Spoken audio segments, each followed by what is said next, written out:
Amantiin afaan duwwaa dammite yoo jedhamu limnee baamna eebbate.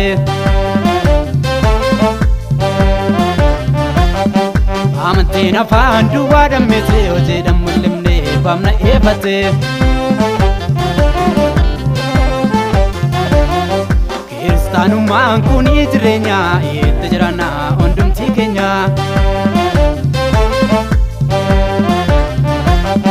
Kiristaanummaan kun jireenya itti jiraanna hundumti keenya.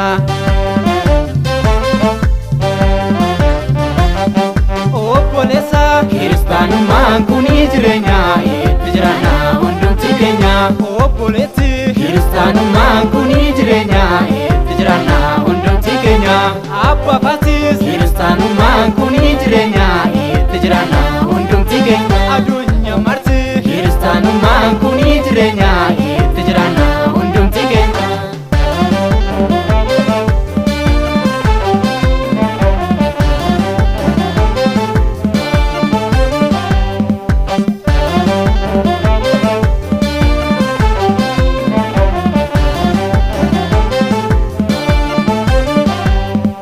Inni sammuusaa Waaqayyoon qarroome inuma darbaa hundumaan qorrame.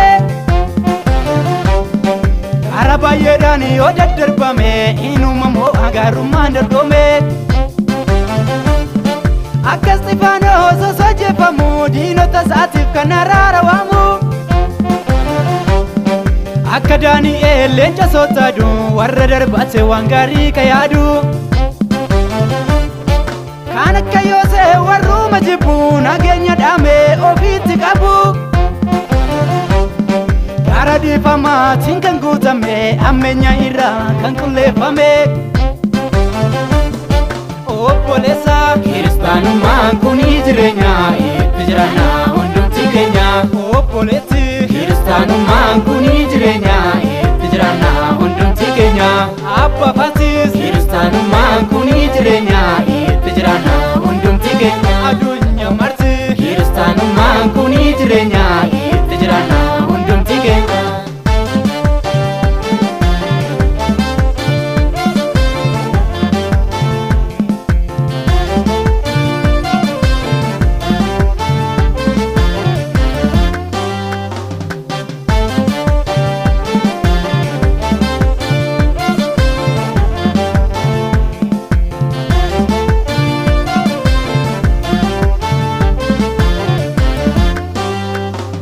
Namni harka isaatti leenjifame taasayyuun beekuu dorgommiin durfame. Inni gooftaa isaa irratti amanatu ni kabajama malee hin salphatu.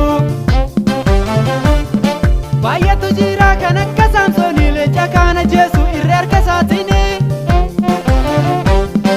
Inni Waaqayyoo isaatti amanatu homaan sodaatu amaaniin argatu. Kan akka Daawit karraa dhufe dibamuu tajaajiluutti fufe. Fuula gankamuu kan hin daangeessine kaayyoo isaarra duubatti kan hin jenne. Obboleessa kiristaanummaan kun jireenya itti jiraanna hundumti keenya. Obboleetti kiristaanummaan kun jireenya itti jiraanna hundumti keenya.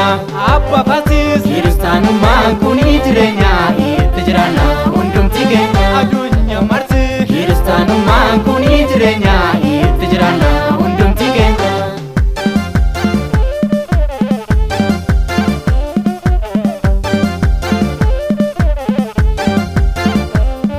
Raajonni Bergaamoonni darbanii wal'aansoo gaarii sana qabanii.